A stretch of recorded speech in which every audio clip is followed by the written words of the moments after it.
The next topic is complications of the spinal anesthesia. What are the complications of the spinal anesthesia? The first complication is hypotension. When there is hypotension, it is the main complication. तो hypotension कैसे हो सकता है? It can be seen by the blockade, by the sympathetic blockade. अगर sympathetic blockade हुआ तो उसकी वजह से हाइपोटेंशन हो सकता है, जो कि मेन कॉम्प्लिकेशन देखा जाता है due to the spinal anaesthesia. और उसको ट्रीट करने के लिए हम सिंपैथेटोमिमेटिक ड्रग्स का इस्तेमाल करते हैं, जिनसे कि हम हाइपोटेंशन से टैकल कर पाते हैं। दूसरा है इसमें bradycardia. And there is bradycardia automatically जब रेट का प्रेशर कम हो रहा है, जब ब्लड प्रेशर कम दिखा रहा है, रेट उसकी कम आ रही है, ऑटोमेटिकली जो पल्स रेट है वो भी हमें कम ही नज़र आती है due to the spinal anaesthesia, जो कि हम ट्रीट कर सकते हैं by giving the intravenous atropine. The third one is nerve palsy. Nerve palsy can occur due to the spinal anesthesia. अगर जो एनेस्थेटिस्ट है उसमें प्रॉपर नॉलेज ना हो, प्रॉपर एनाटॉमिकल नॉलेज ना हो, या वेल एक्सपीरियंसड ना हो, उस कंडीशन में नर्व पैल्सी हो सकता है, नर्व इंजरी हो सकती है, जो कि देखी जाती है common complication after the spinal anaesthesia. And the last one is, and the fourth one is meningitis. When there is meningitis, अगर इन्फ्लामेशन होता है meninges में इन्फ्लामेशन देखा जाता है, इन्फेक्शन देखा जाता है। अगर meninges में इन्फेक्शन हुआ है तो वो इन्फेक्शन हुआ है ड्यू टू द अनस्ट्राइल टेक्निक्स हुई है, जिसकी वजह से meninges पे इफ़ेक्ट आया है, इन्फेक्शन हुआ है meninges में, जो कि कॉमन कॉम्प्लिकेशन भी हो सकती है आफ्टर द स्पाइनल एनेस्थीसिया, जिसमें कि पेशेंट में हमने अनस्ट्राइल तरीक़ों से हमने नीडल को इस्तेमाल किया है या एनेस्थीसिया दिया है, जिसकी वजह से meninges पे इफ़ेक्ट आया है, meninges में इन्फेक्शन हुआ है। And the last one is post spinal headache. When there is post spinal headache हो सकता है due to the excessive CSF leakage. When there is excessive CSF leakage, उसमें पोस्ट स्पाइनल भी हेडेक हो सकता है, या अगर एक्सेसिव ड्यूरल टीयर हुआ है, अगर मैक्सिमम ड्यूरल टीयर हुआ है, उसकी वजह से भी पोस्ट स्पाइनल हेडेक हो सकता है, जो कि एक हेडेक होता है जो कि देखा जाता है। हेडेक कॉमनली वो हेडेक हम देखते हैं इन द स्पाइनल एनेस्थीसिया। तो उसको मिनिमाइज करने के लिए, उसको प्रिवेंट करने के लिए, पोस्ट स्पाइनल हेडेक को प्रिवेंट हम कैसे करते हैं? We can use small size needle.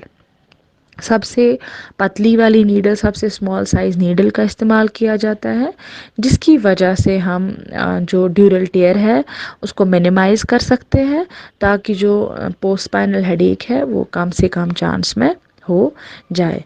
These are the complications of the spinal anesthesia.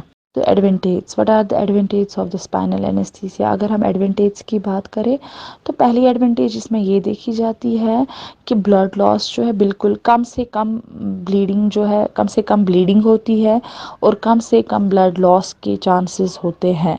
क्योंकि अगर हम ऑलरेडी देखें तो ये सिंपैथेटिक ब्लॉकेड होता है, जिसमें हाइपोटेंशन होता है, तो प्रेशर जो है, इसकी वजह से जो ब्लड प्रेशर है वो बिल्कुल कम होता है।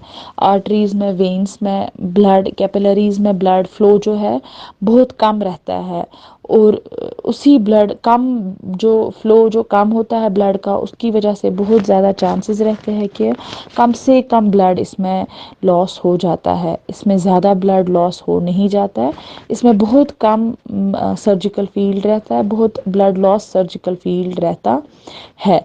तो this is the main biggest advantage of the spinal anaesthesia.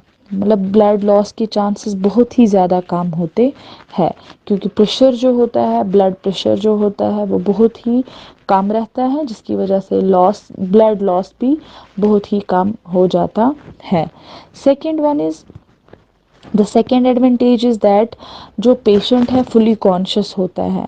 Fully conscious ہوتا ہے، کوئی ڈپریس نہیں ہوتا ہے، دیکھ پاتا ہے، خود بول پاتا ہے، خود سن پاتا ہے، فلی کانشیس ہوتا ہے، اویک ہوتا ہے، کوئی پارٹ اس کا انیستھیٹائز ہوتا ہے، باقی جو پیشنٹ ہے اپنے آپ سے خود بول پاتا ہے، سن پاتا ہے، دیکھ پاتا ہے، جو کہ فلی کانشیس ہوتا ہے اور اس کو سیدھے سمجھ آتا ہے کہ میرے ساتھ کیا ہو رہا ہے، میرے ساتھ کیا کیا پروسیجر ہو رہا ہے، اور وہ بول پاتا ہے کہ مطلب میں ٹھیک ہوں نہیں ہوں، اس سے پوچھا جاتا ہے آپ ٹھیک ہو، کمفرٹیبل ہو، کچھ تو نہیں لگ رہا ہے، ٹھیک لگ رہے ہو، سب کچھ نارمل لگ رہا ہے آپ کو، وہ ساری چیزیں ہم پیشنٹ سے بولتے ہیں، پیشنٹ کو بلواتے ہیں، جو کہ ہمیں ایک بیسٹ ایڈوانٹیج لگتی ہے کس کی، اسپائنل اینستھیسیا کی۔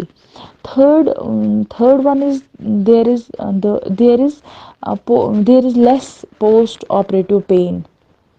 اگر دیکھا جائے جب پیشنٹ کو انیستھیسیا سے، جنرل انیستھیسیا سے پیشنٹ کو بیک کیا جاتا ہے، ریورس کیا جاتا ہے، patient feel some pain, patient feels pain for a long time, لیکن اس میں کیا ہوتا ہے اسٹوڈنٹس، اس میں انیستھیسیا دیا ہوتا ہے ہم نے، ریجن کو بلاک کیا ہوتا ہے، تو اگر سرجری کے بعد بھی جو یہ ریجن ہے بہت ٹائم تک انیسٹائز رہتا ہے، تو جس کی وجہ سے پیشنٹ کو سرجری بالکل پوسٹ آپریٹو پین جو ہے فیل نہیں ہوتا ہے for up to 4 to 6 hours، 4 to 6 hours تک سرجری کے بعد بھی 4 سے 6 گھنٹے تک پیشنٹ کو پین کا کوئی فیل ہوتا نہیں ہے، کوئی اس کو پوسٹ آپریٹو یہ پین جو ہے بالکل محسوس ہوتی نہیں ہے، جو کہ ایک ایڈوانٹیج ہے اسپائنل اینستھیسیا کی۔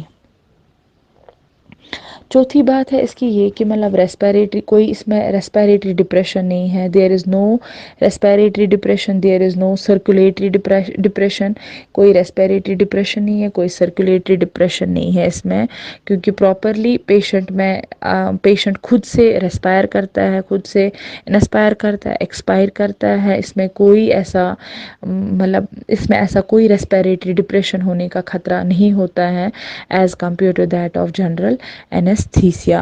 These are the main advantages of the spinal anesthesia.